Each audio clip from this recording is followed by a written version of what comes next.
Buenos días, somos el equipo número 1 y vamos a presentar otro tema llamado acondroplasia e hipocondroplasia. Es una enfermedad autosómica dominante. La acondroplasia consiste en una displasia ósea dada por un trastorno genético. Es el tipo de enanismo más común y se caracteriza por miembros cortos y una cabeza desproporcionadamente más grande. Por otro lado, la hipocondroplasia es la presencia de una talla baja por un desarrollo incompleto óseo. La diferencia con la condroplasia es que los síntomas son mucho más leves y la talla final del paciente es levemente más alta. Empezando por el gen implicado en dicha afección, encontramos al cromosoma 4, específicamente al brazo corto, en el que encontramos el gen FGFR, la cual comúnmente proporciona instrucciones para la fabricación de una proteína que va a participar en el desarrollo y el mantenimiento del tejido óseo y cerebral. La estructura de ese gen se basa en 3 dominios basados en las tirosinas quinasas, que si bien recordamos son autofosforilables y van a activarnos la vía STAT.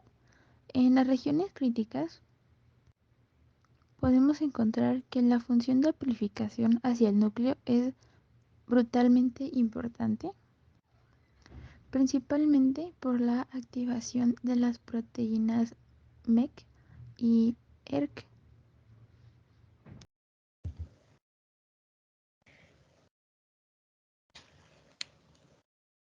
En lo que corresponde a producto génico, podemos decir que la enzima implicada es la tirosina sinasa, ya que el FGFR3 es una proteína transmembranal celular de tipo receptor tirosina quinasa, que se expresa en todos los tejidos del organismo durante la vida del individuo.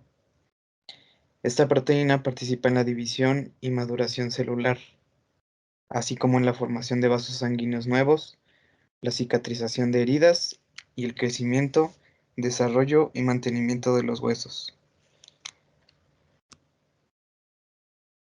La unión de los factores de crecimiento de fibroblastos al dominio extracelular de FGFR3 activa el dominio intracelular de la tirosinasa del receptor e inicia la cascada de señalización. Inhibe la proliferación de condrocitos en la placa de crecimiento, ayudando así a coordinar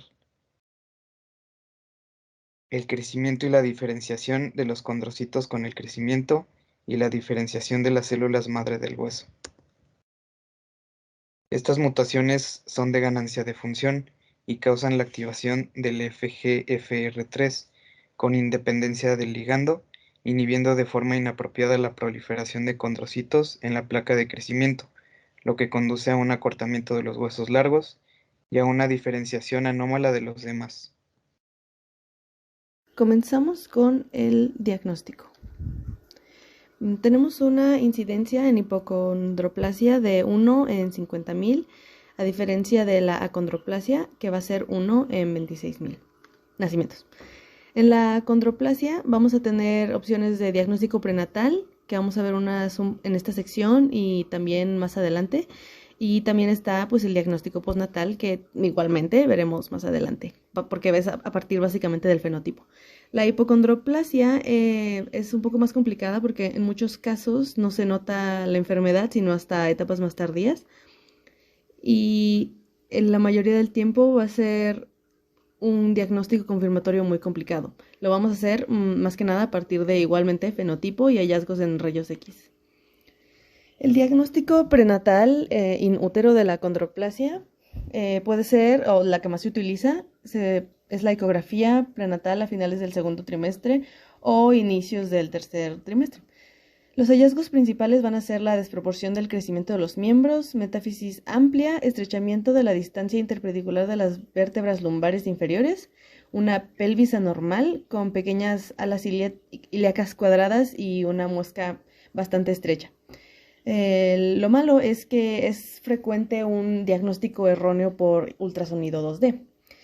De hecho, hay un diagnóstico preciso solo del 30 y 70%, lo cual es significativamente bajo en comparación a técnicas moleculares, por ejemplo.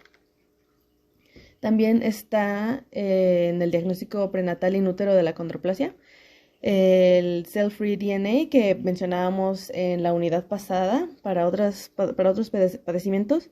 Es un diagnóstico prenatal no invasivo porque se hace a partir solo del cell-free DNA, que es el DNA libre, no propio de las no propio del núcleo de las células que encontramos en la sangre materna.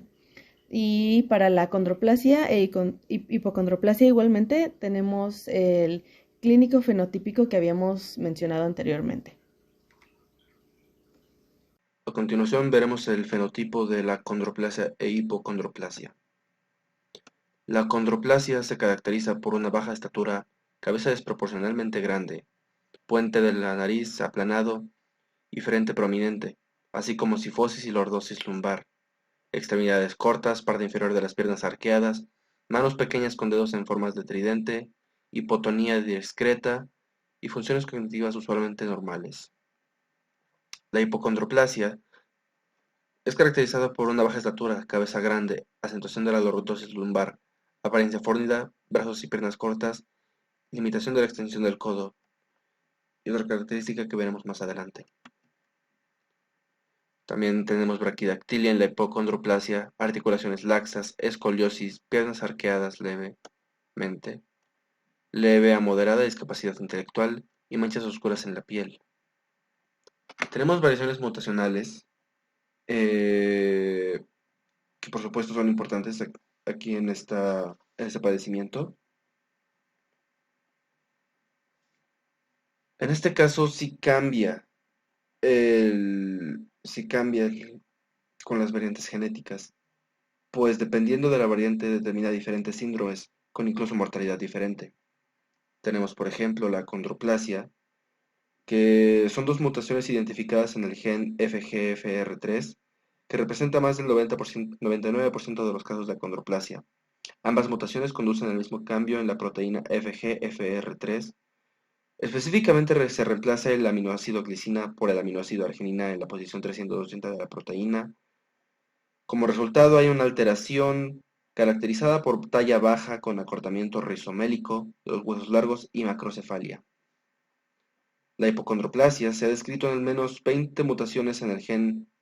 En el 70% de los casos de hipocondroplasia, la mutación responsable se localiza en el nucleótido 1620, el exón 13, donde sustituye una citosina por una adenina o guanina. Esta es una displasia esquelética caracterizada por talla baja, constitución robusta, brazos y piernas desproporcionadamente cortos, manos y pies anchos y cortos, laxitud articular leve y macrocefalia. Ojo aquí, la hipocondroplasia a veces las diferencias de estatura en este padecimiento son tan pequeñas que no se puede diagnosticar hasta más adelante de la vida. La displasia tanatofórica, un padecimiento que tiene 10 mutaciones en el gen FGFR3. La mayoría de estas mutaciones cambian un único aminoácido en la proteína ya mencionada. La mutación más frecuente sustituye al aminoácido cisteína por el aminoácido arginina en la posición 248. Las extremidades son micromélicas, con pliegues de piel redundante y, con frecuencia, las manos presentan braquidactilia y una configuración en tridente. Se observa hipotonía generalizada. Las anomalías del sistema nervioso central pueden incluir displasia del lóbulo temporal, hidrocefalia y lesiones por estenosis crítica del agujero occipital. El tiempo de vida del recién nacido es de 20 minutos a 8 días, por lo que en este padecimiento no hay una gran esperanza de vida. ¿Se puede detectar antes del nacimiento? La respuesta es sí, en el caso de acondroplasia e hipocondroplasia, que durante el embarazo se puede diagnosticar mediante un diagnóstico prenatal no invasivo, el cual consiste en analizar el ADN fetal libre de células que circulan en la sangre materna. En caso de que los resultados de esta prueba sean positivas, pues se confirman con una segunda prueba invasiva llamada amniocentesis o muestra de vellosidades coriónicas. El diagnóstico es difícil en niños menores de 3 años, ya nacidos obviamente, ya que la desproporción esquelética tiende a ser leve y muchas de las características radiográficas son sutiles a esta edad.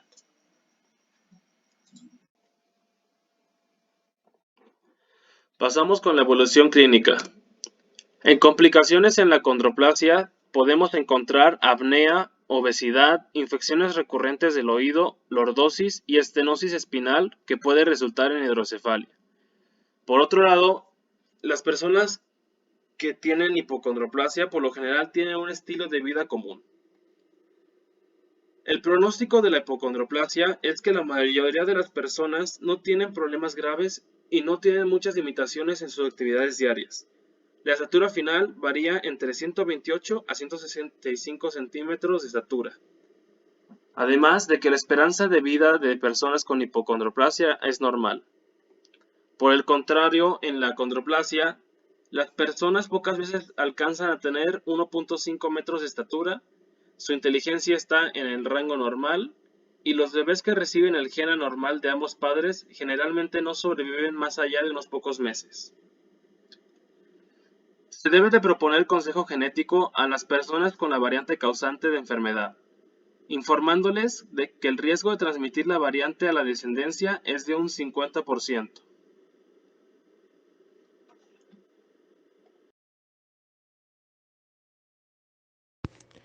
Aunque actualmente no existe terapia génica para la acondroplasia e hipocondroplasia, se han visto avances prometedores para disminuir o eliminar la función del gen FGFR3 por diferentes vías en ratones o in vitro.